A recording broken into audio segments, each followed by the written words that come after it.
A very warm welcome to all my viewers and Happy New Year to all. May this year 2023 bring happiness, health, and peace for everyone. Let us begin today's session with the excretory system of humans. We have studied about the nephron, the structural and fundamental unit of kidney, and we are now studying the countercurrent mechanism that is related with it. How two flows, one flow that is of the blood flow and one the urine flow, they are flowing in opposite directions, forming a counter current, and we will see the mechanism behind it. So let us begin. First we'll start with the concept of how the dilute urine it is formed. Let us first see how the structure that is all it is associated, how it is made in the kidney. Okay, 1 minute.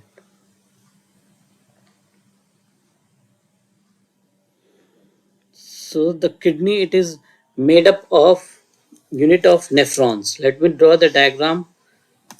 1 minute for you to understand. This is the our suppose the kidney, and we all know it is of two parts. Outer part is called as the cortex and the inner part is called as the medulla. तो cortex और medulla की जिक्र हो रही है यहाँ पे. तो अंदर वाला जो पार्ट है दिस इज द मेडुला, जिसके अंदर मेडुलरी पिरामिड के फॉर्म में स्ट्रक्चर्स ऐसे इस तरह के बने हुए हैं. और इन्हीं स्ट्रक्चर्स में जो हमारा नेफ्रॉन है वो लोकेटेड है. तो कॉर्टेक्स के अंदर नेफ्रॉन का जो पार्ट है वो ऊपर और अंत वाला हिस्सा यानी कि बॉमन्स कैप्सूल इस तरह कप लाइक स्ट्रक्चर होता है. एंड दो उसका टिब्यूल है first PCT proximal convoluted tubule located है. फिर मेडुला में लूप ऑफ हेनले नीचे चला जाता है और लूप ऑफ हेनले फिर वापस ऊपर आता है तो एक टेढ़ा मेढ़ा स्ट्रक्चर बनाएगा, एक और टिब्यूल बनाएगा दैट इज डीसीटी.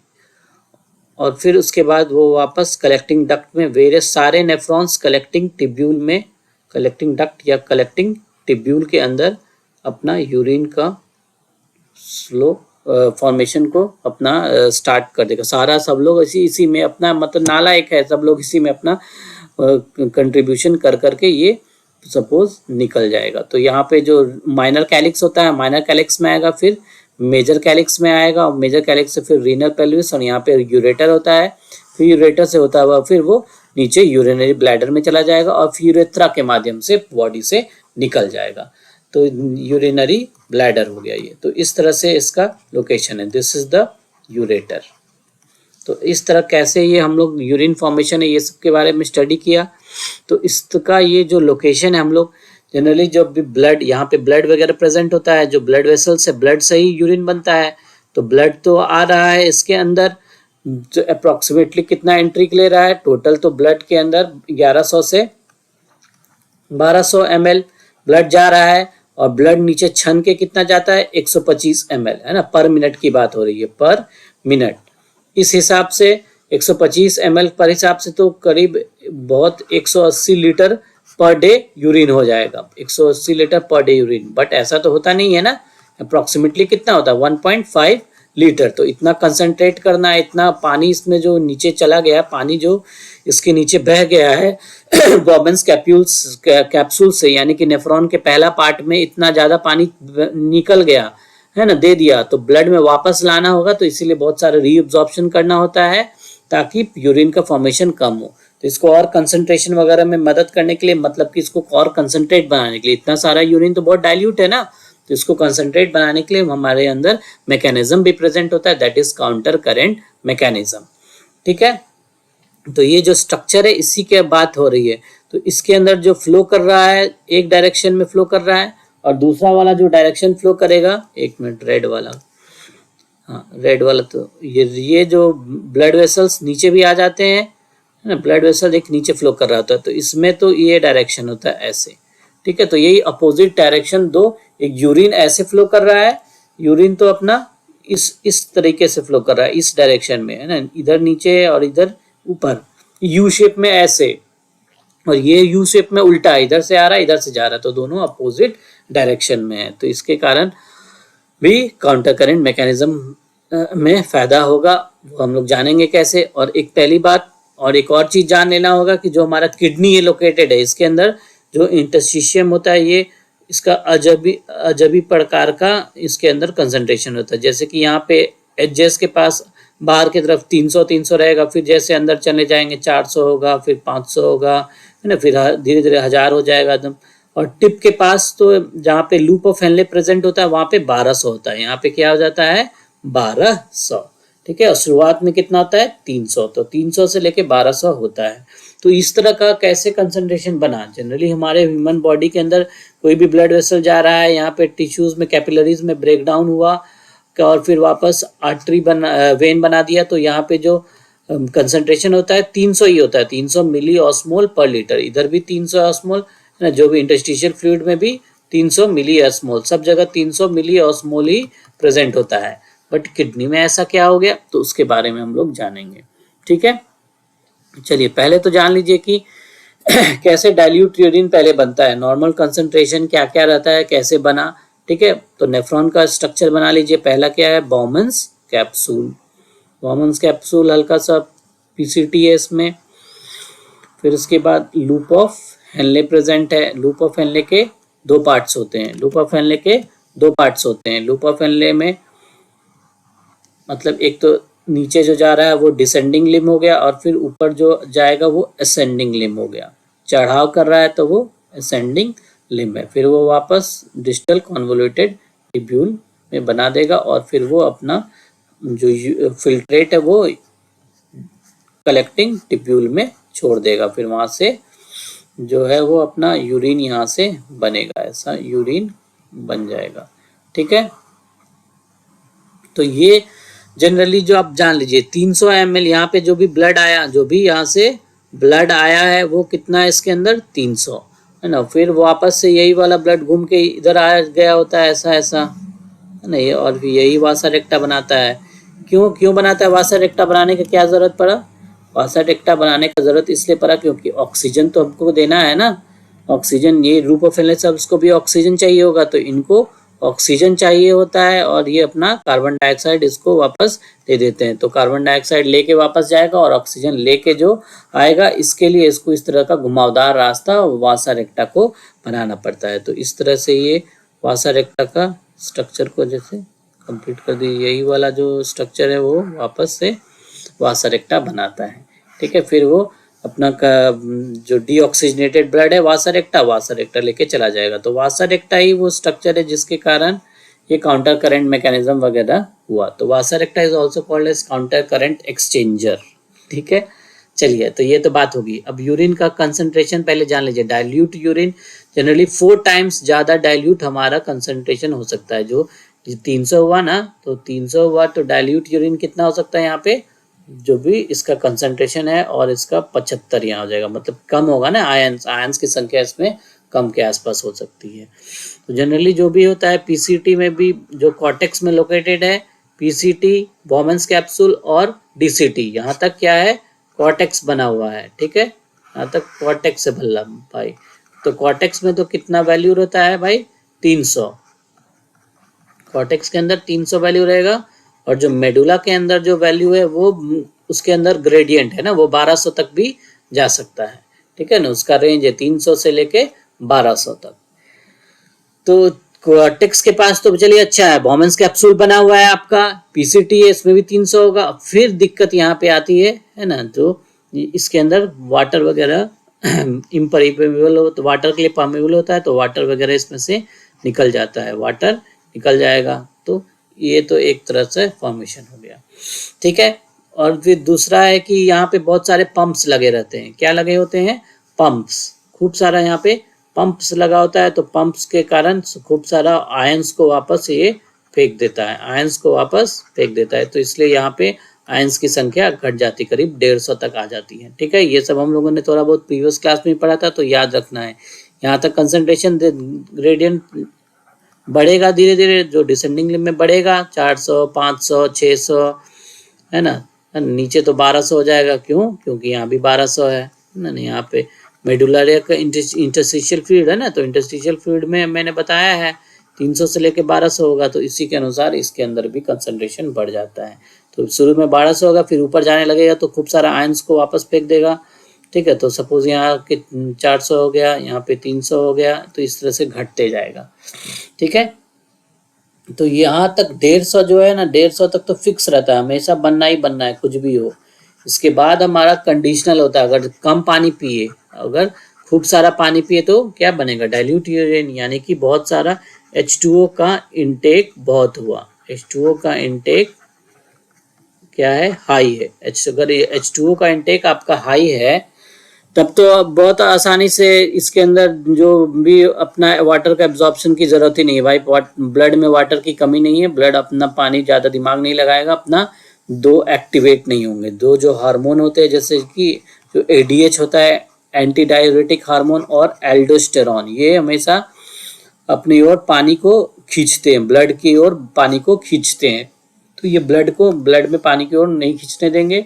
ठीक है, एल्डोस्टेरॉन और ADH, तो यानी कि खूब सारा कंसंट्रेटेड, बहुत ज़्यादा मात्रा में यूरिन बनेगा। तो 4 टाइम्स कितना बनेगा, 4 टाइम्स डाइल्यूट यूरिन, याद रहना। 4 टाइम्स किसके कंपैरिजन में, ब्लड के कंपैरिजन में, या फिर फिल्ट्रेट के कंपैरिजन में। फिल्ट्रेट जो कैप्सूल में आया वो 300 था, ये भी 300 है, ब्लड में कितना था, 300। ठीक है, अब 4 टाइम्स कंसंट्रेटेड के अप्रोक्सीमेटली 75 के आसपास भी हो सकता है। ठीक है, तो ये हो गया कि खूब सारा पानी पी रहे हैं ना। मान लीजिए बहुत सारा जग में आपका पानी है भाई, खूब सारा पानी पी रहे हैं। ठीक है, तो ये तो तब होगा, बट कोई ऐसा भी कंडीशन आ जाएगा जब फिर पानी की कमी हो गई, तो बॉडी के अंदर पानी की कमी हो गई तो ज़्यादा यूरिन नहीं करेंगे ना, दिक्कत हो जाएगी ना, ब्लड का वॉल्यूम घट जाएगा, ब्लड के अंदर का वाटर का मात्रा घट जाएगा। तो इसीलिए क्या करता है, बॉडी अपना दिमाग लगाता है, कुछ हार्मोन्स रिलीज कर देते हैं, यही वाले हार्मोन एल्डोस्टेरोन और ADH। इन हार्मोन्स के कारण यूरिन का कंसंट्रेशन गहरा हो जाएगा ना, एकदम डार्क यूरिन हो जाता है। जब कम पानी पियेंगे, देखते होंगे ना, यूरिन का कंसंट्रेशन डार्क हो जाएगा, डार्क पीला कलर का हो जाएगा, पानी भी कम यूरिन लगेगा। अगर पानी, मान लीजिए रेगिस्तान में गए, कहीं सैंड में कहीं घूमने गए थे ना, थार डेजर्ट, राजस्थान कहीं घूमने गए, मान लीजिए पानी का कमी वहाँ पे हो गया है, या घूमने गए तो पानी लेके नहीं गए, कहीं पानी बॉटल पानी ले जाना भूल जाते हैं, ऐसा होता है ना। तो उस समय बॉडी क्या दिमाग लगाता है ना, बॉडी को ब्लड वॉल्यूम नहीं घटाना है ब्लड का, है ना, जब वरना BP ज्यादा घट जाएगा, तो कोशिश करेगा कि जितना ज्यादा वाटर है वो रीअब्सॉर्ब कर ले, है ना। 4 टाइम्स कंसंट्रेशन यूरिन उसका फिर बढ़ जाएगा, यानी कंसंट्रेशन खूब ज्यादा कंसंट्रेटेड यूरिन बनाएगा वो, यानी कि जनरली ब्लड में 300 होता है, तो नीचे नीचे एकदम 1200, 300 का 4 गुना कितना हुआ, 1200 कंसंट्रेटेड यूनिट बनाएगा, 1200 मिलीऑस्मोल पर लीटर। तो इसके अंदर क्या होगा, देखिए सबसे पहले तो मैं आपके लिए ये आपका नेफ्रॉन का स्ट्रक्चर बना देता हूँ। नेफ्रॉन का स्ट्रक्चर सीख जाए, बोमैन्स कैप्सूल बनाना है, PCT बनाना है, फिर उसके बाद लूप ऑफ हेनले बनाना है। लूप ऑफ हेनले के 2 पार्ट होते हैं, एक तो थिन पार्ट होता है, एक होता है थिक पार्ट। थिक पार्ट के बाद फिर आता है DCT। ठीक है, DCT आएगा, फिर वो कलेक्टिंग डक्ट को दे देगा, कलेक्टिंग डक्ट को दे देगा ना ये, और भी नेफ्रॉन से कलेक्टिंग डक्ट यूरिन को लेके आएगा। तो इस समय क्या होगा, है ना, कि 2 ही ड्रॉप बना रहे, कम बना रहे हैं, लेस यूरिन का कंसंट्रेशन होगा। क्यों, इस समय बॉडी दिमाग लगाता है, जैसे कि इस समय 3, सबसे पहले देखिए 3 ब्लड में कितना आया, शुरू से देखिए 300, ब्लड में कितना आया 300, है ना, ब्लड इसके अंदर गया तो उसका कंसंट्रेशन बॉडी मेंटेन रखता है, इस समय 300 रहता है, इसमें भी 300 ही रहेगा, कितना रहेगा 300 ही। फिर अब यहाँ पे जो कंसंट्रेशन है धीरे धीरे, है ना, बढ़ेगा हल्का, और यहाँ पे कितना हो जाएगा, करीब 1200। इसका रीजन क्या है, यहाँ पे खूब सारा वाटर का लॉस हो जाता है, तो ज़्यादा गाढ़ा हो जाता है, कंसंट्रेशन हो जाता है। और यहाँ पे रीजन क्या होता है, यहाँ पे आयंस पंप हो जाने लगते हैं। क्या पंप होते हैं, आयंस वगैरह पंप होंगे। यहाँ पे एक्टिव सोडियम पोटेशियम पंप लगा हुआ है, क्या है, सोडियम पोटेशियम पंप, और यहाँ पे भी आयंस रीअब्सॉर्ब होते हैं। ये क्या है, पैसिव एब्जॉर्प्शन। पंप लगा हुआ है तो एक्टिव एब्जॉर्प्शन, थिक वाला पार्ट में पंप्स लगे हुए हैं, वाटर का पंप लगा हुआ है, तो आयन है ना, सोडियम हो गया, है ना, पोटेशियम क्लोराइड, ये सब लेने लगेगा। ठीक है, इसीलिए यहाँ पे कंसंट्रेशन फिक्स है, क्या बताया मैंने, 150, यहाँ तक तो 150 होगा। अब यहाँ से प्रॉब्लम दिक्कत होगा, यहाँ तक तो हमेशा सेम होता है 150, ठीक है। इसके बाद क्या होगा कि यहाँ पे दो हार्मोन्स एक्टिवेट हो जाएंगे, वही वाले है ना, जो एडीएच और एल्डोस्टेरॉन, ठीक है। तो एल्डोस्टेरॉन सोडियम पोटेशियम पंप बनाता है डीसीटी में, वहां से भी सोडियम का बाहर निकलने लगे, खूब सारा सोडियम बाहर निकलने लगेगा, तो सोडियम को फॉलो करता हुआ पानी भी बाहर चला जाएगा। क्या चला जाएगा? पानी भी, H2O भी बाहर चला जाएगा। फिर अब कलेक्टिंग ट्यूब्यूल दिमाग लगाएगा, तुमने तो पंप लगाया, मैं लगाऊंगा एक्वापोरिन। कौन सा प्रोटीन लगा देता है प्रोटीन सेल मेम्ब्रेन के चैनल में? एक्वापोरिन। एक्वापोरिन एक चैनल है जिसके थ्रू पानी का मतलब नाला जैसा जो समझो स्ट्रक्चर है, जिसके अंदर से पानी निकल के सेल से बाहर चला जाता है। तो खूब सारा लगा दिया, ये लो मशीन, खट खट खट खट खट खट, पानी फेंकते जाओ, पानी फेंकते जाओ, पानी फेंक देगा, सब तरह से पानी निकाल के वो फेंक देगा। तो H2O का निकल जाएगा। H2O का कारण क्या है? ये मेन जो इधर का रीजन है, this is the anti diuretic hormone. इन्हीं एंटी डाययूरेटिक हार्मोन के कारण एक्वापोरिन बनाया। कौन सा चैनल? एक्वापोरिन, ठीक है। तो एक्वापोरिन के कारण बहुत सारा वाटर का रीअब्जॉर्प्शन हो गया, ठीक है। और एल्डोस्टेरॉन क्या बनाएगा? एल्डोस्टेरॉन मेनली पंप्स बनाते हैं, सोडियम पोटेशियम के पंप बनाएंगे। सोडियम पोटेशियम पंप बनाएगा, तो सोडियम पोटेशियम पंप होने के कारण भी बहुत ज़्यादा वाटर का भी लॉस हो जाता है, तो जिसके कारण सोडियम आउट हो जाते हैं। सोडियम आउट हो जाते हैं तो उसके पीछे वाटर पीछा करता है। हमेशा याद रखना है, जहाँ पे सोडियम जाएगा वाटर उसका पीछा करते हुए चला जाएगा, तो वाटर फॉलोज, है ना, आउट। तो ये भी वाटर फॉलो करता हुआ बाहर चला गया। तो इस तरह से कंसंट्रेशन यूरिन बनेगा बहुत ज़्यादा, है ना। 1200 अंदर कितना हो जाएगा? 1200, ठीक है। यहाँ 12 बाहर भी कितना है? 1200, ना, ये 1200। तो इसीलिए ये कंसंट्रेशन एकदम बराबर का बना लेगा आइस से ना, समान मात्रा में, ठीक है। तो ये रखना है, आइसोटोनिक यूरिन बना देगा। Formation of concentrated urine 4 times. If you talk about blood से अगर कंसंट्रेशन, तो हाइपरटोनिक हो जाएगा। मेडुलरी इंस्टीट्यूशन से तो आइसोटोनिक हो जाएगा, ठीक है। तो याद रखना है, ब्लड में जब आया यूरिन, ब्लड में तो कितना था? 300। जब यूरिन बना तो कितना आ गया भाई? 1200। तो 4 टाइम्स मोर कंसंट्रेटेड, गहरा, थिक होगा, है ना। इसमें पानी का मात्रा क्या होगा? बहुत कम हो जाएगा, पानी का मात्रा कम हो जाएगा, ठीक है। तो ये दो एक कंसेप्ट याद रखना है कि बॉडी हमारा कैसे दिमाग लगाता है। अगर, है ना, पानी कम पिए ना, खूब सारा पानी पिए तो भाई कोई दिक्कत नहीं है, एक्टिवेट नहीं होगा। एल्डोस्टेरॉन और ये दोनों नॉट एक्टिवेटेड नहीं होगा, ठीक है, they are never activated. But अगर पानी कम पिए, है ना, रेगिस्तान, है ना, मान लो कि पहाड़ी इलाका में है, पहाड़ बना दिए, रेगिस्तान है, डेजर्ट लिख दिया, ठीक है। रेगिस्तान में तो रास लीला करने लगेगा, रास एक्टिवेट हो जाता है बॉडी में, जिसके कारण ये हार्मोन्स रिलीज होते हैं, एल्डोस्टेरॉन और एंटी डाययूरेटिक हार्मोन, है ना। रास का रेगुलेशन ऑफ द किडनीज में हम लोग डिटेल पढ़ेंगे, ठीक है। तो ये दो तरीका हो गया बॉडी का, ठीक है। चलिए, अच्छा, अब आप आ जाइए, क्या है? काउंटर करंट मैकेनिज्म, ठीक है।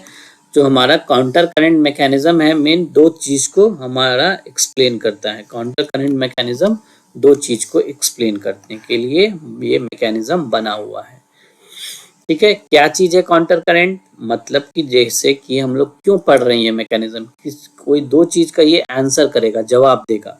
पहला क्या है, सबसे इंपॉर्टेंट चीज क्या है कि where these ions come from, where, ये आयन बोल रहे हैं ना, दीज आयंस कम फ्रॉम, हम लोग जाने ना, मेडुला में, है ना, इन द मेडुला के अंदर इस तरह का जो कंसंट्रेशन ग्रेडियंट बना ना, जैसे कि 300 हुआ, 300 से लेके 1200 तक है। तो ये इस तरह का कैसे बना है ना, फर्स्ट टाइम जब यूरिन बना तो उसके बारे में हम लोग थोड़ा सा जानकारी इकट्ठा करेंगे, ठीक है। फिर दूसरा क्या है कि हाउ दिस जो ऐसा आयन का कंसंट्रेशन है, हाउ दिस ग्रेडियंट कैसे ये मेंटेन रहता है। तो सेकंड क्या जवाब देगा ये, how this gradient is maintained, है ना। ये जो ग्रेडियंट है ये कैसे मेंटेन्ड है इन मेडुला, है ना। कौन सा, किसमें? मेडुला बात करें, मतलब कि मेडुला का इंटरस्टिशियल फ्लूइड की बात कर रहा है, इंटरस्टिशियल फ्लूइड। तो मेडुला के इंटरस्टिशियल फ्लूइड में कैसे इसका मेंटेनेंस हो रहा है, कैसे ये 300 है, तो मतलब ऐसा नहीं है ना कि यूरिन कैसा भी बन रहा है उससे कोई दिक्कत नहीं है, बट इसमें मेंटेनेंस बन जा रहा है, ठीक है। और ये एक और जवाब देगा कि हाउ जो हमारा सेल्स है उसको ऑक्सीजन कम कैसे मिला, how cells of loop of Henle है ना, खासकर loop of Henle gets oxygen, है ना, ऑक्सीजन उनको मिलना भी जरूरी है, तभी ना वो काम करेंगे। तो ऑक्सीजन के लिए ही वो वासा रेक्टा आता है हमारे पास। ऑक्सीजन ब्लड से ही मिलता है, तो ब्लड में ऑक्सीजन वासा रेक्टा देने आता है, ठीक है। तो काउंटर करंट मैकेनिज्म के ये सब सवालों का जवाब देगा हमारा। सबसे पहले आइए जान लीजिए क्या है काउंटर करंट। काउंटर करंट का सबसे पहले मतलब क्या है, कोई भी चीज का काउंटर मतलब कि अपोजिट। काउंटर का मतलब क्या होता है, अपोजिट।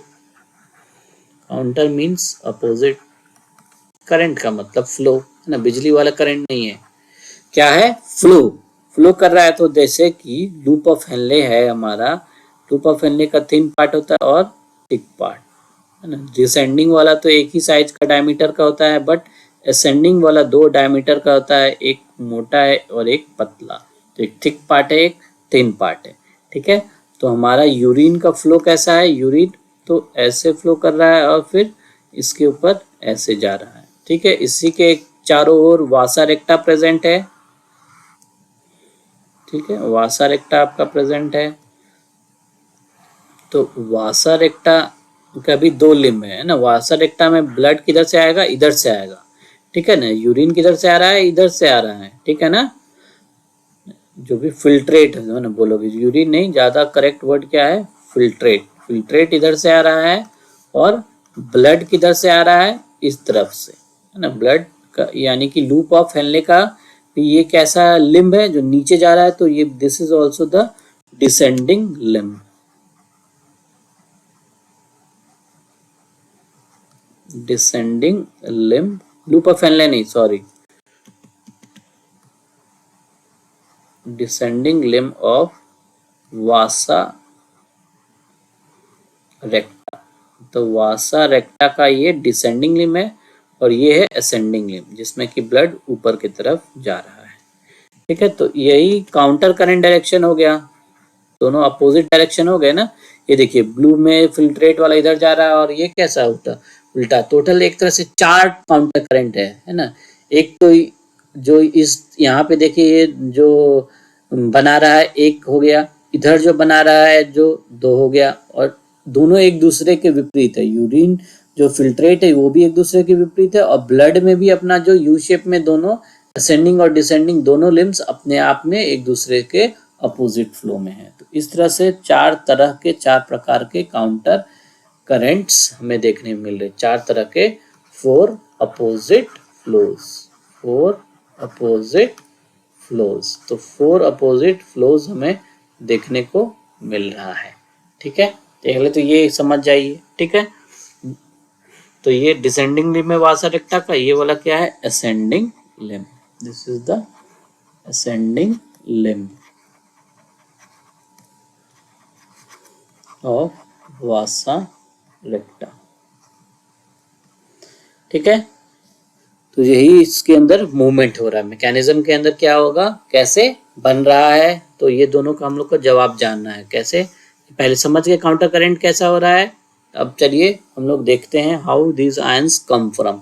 सपोज, है ना, तो जो काम हमारा आयंस जो आ रहा होता है ना, जो भी हमारा आयंस आया है, कहाँ से आया, किधर से आया है, इसको एक्सप्लेन करने के लिए जो हम एक मैकेनिज्म बताएंगे, इसे बोलेंगे counter current multiplication. This will be answered bye counter current multiplication. Counter current multiplication, multiplication, ये काउंटर करंट मल्टीप्लिकेशन से आएगा। और इसका जवाब कौन देगा, काउंटर करंट एक्सचेंज। कौन देगा, काउंटर करंट एक्सचेंज, ठीक है। तो काउंटर करंट एक्सचेंज हो गया, 2 चीज आ गया।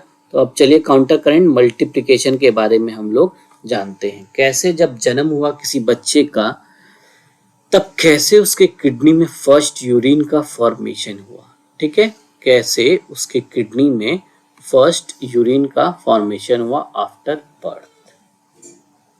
ठीक है, तो ये हमें देखना है।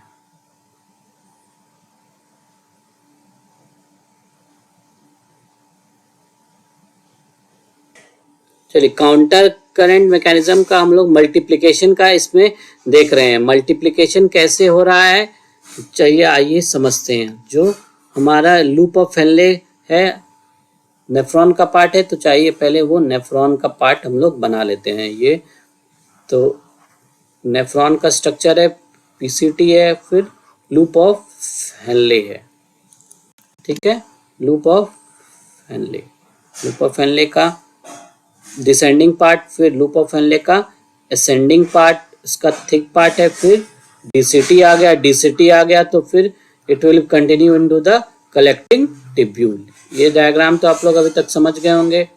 ठीक है, अब चलिए इसमें फर्स्ट टाइम यूरिन का फॉर्मेशन हो रहा है। तो कैसे यूरिन का फॉर्मेशन होगा, सपोज ये ब्लड आया, इसमें कंसंट्रेशन कितना है 300 मिली ऑस्मोल पर लीटर, तो इसके अंदर फ्लो किया, जीएफआर ग्लोमेरुलर फिल्ट्रेशन हुआ, तो यूरिन फिल्ट्रेट कितना, ग्लोमेरुलर फिल्ट्रेट पीसीटी बोमेंस कैप्सूल में कितना है 300, पीसीटी में भी कितना होता है 300। बट जैसे ही ये लूप ऑफ हेनले के पास आया तो इसके पास तो बाहर कितना है, इस समय तो कितना है 300, मेडुलरी इंस्टिट्यूशन में कितना है 300, शुरू में जो बना है सब जगह सब कितना होता है, पूरे बॉडी में सब जगह कितना होता है 300। तो इसके जो किडनी में है सब जगह इंटरस्टिशियल फ्लूइड में भी 300 होगा।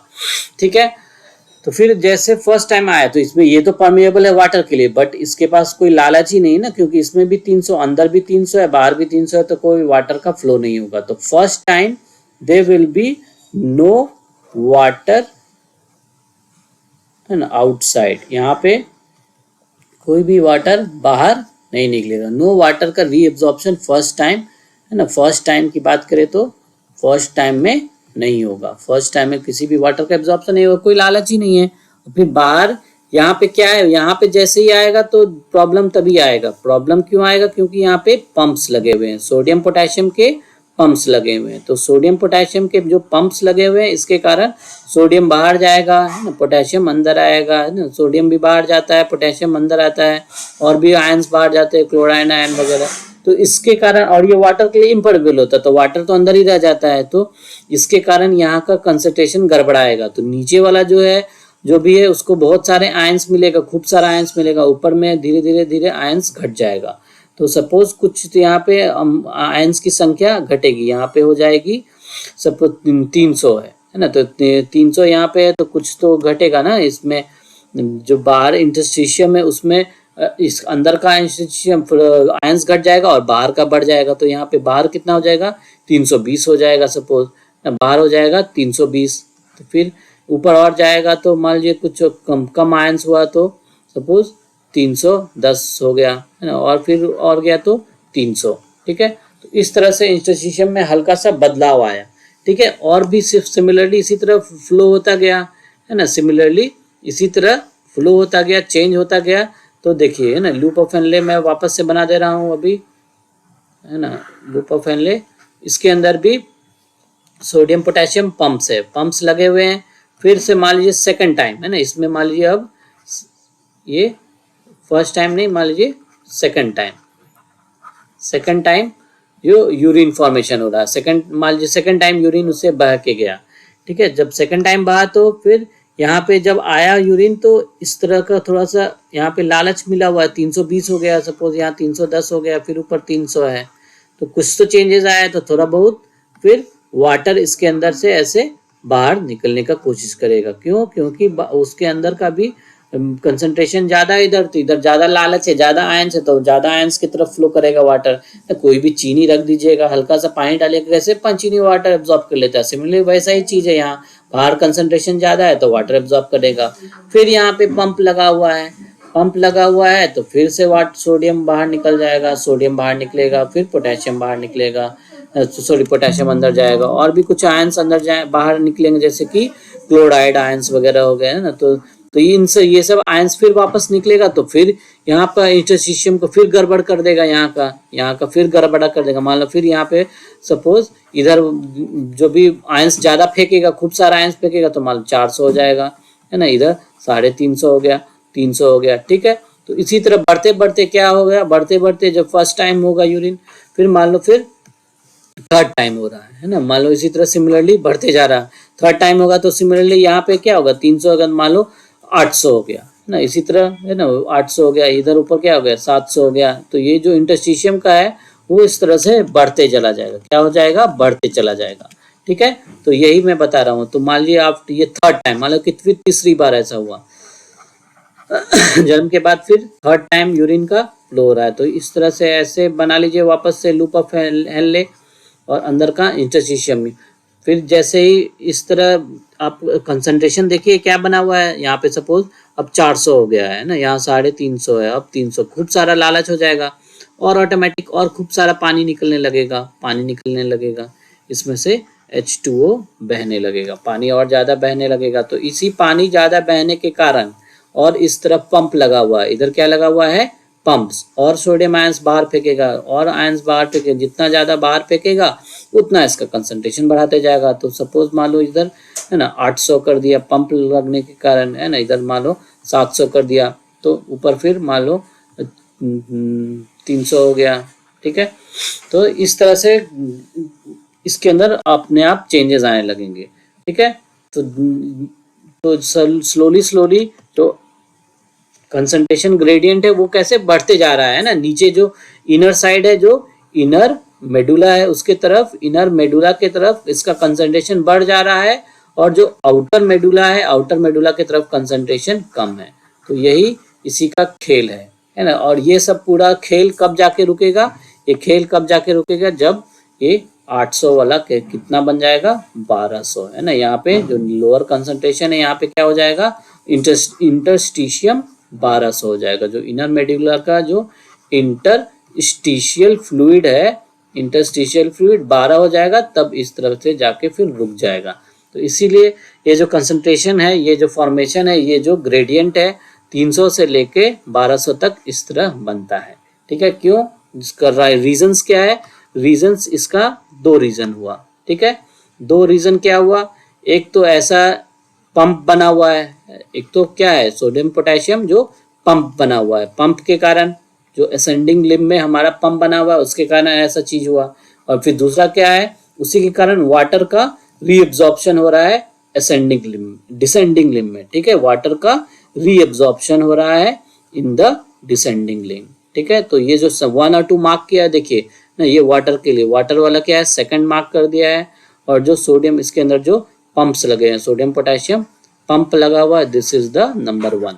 तो अपर असेंडिंग लिम्ब में पंप लगा है, आयन फेंक फेंक के उसके बाहर में खूब सारा आयन का कंसंट्रेशन बढ़ा दिया, लालच दे दिया पानी को अगली बार जब आएगा, है ना। तो खूब सारा मान लो कि चीनी, हीरे मोती या चीनी कुछ भी मान लो नीचे बाहर फेंका हुआ है, और इधर जब भी टन पानी में से, पाइप में से पानी आया, यूरिन आ रहा है, फिल्ट्रेट आ रहा है, तो देखा कि बाहर खूब सारा चीनी है या जो भी नमक है, सोडियम है ना, सोडियम में मान लीजिए खूब सारा नमक है, तो ऑटोमेटिकली बाहर पानी निकलने लगेगा, तो ऑटोमेटिकली बाहर का रीअब्जॉर्प्शन हो रहा है, तो इसलिए ऐसा कंसंट्रेशन बन जाएगा। तो ये ग्रेडियंट का जो फॉर्मेशन है इस तरह से हो गया। कैसा ग्रेडियंट बना हमारा, ग्रेडियंट आउटर मेडुला 300 से लेके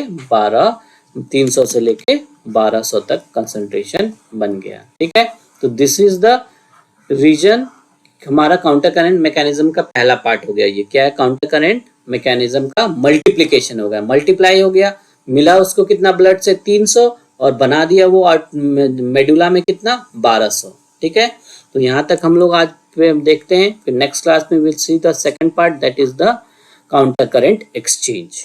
ओके, चलिए सबको टाटा बाय बाय, नमस्कार, प्रणाम एक बार फिर से सभी लोगों को, हैप्पी न्यू ईयर, चलो bye bye, take care. Next video के लिए जरूर आइएगा, इसके लिए कर लीजिए हमारा channel subscribe, doctor Ujjwal biology classes. Bye, study life, और सब कुछ पढ़ते रहिए, लाइफ भी स्टडी करते रहिए, टाटा बाय बाय। और रिसर्च चाहिए बरसर हो गया, ओके।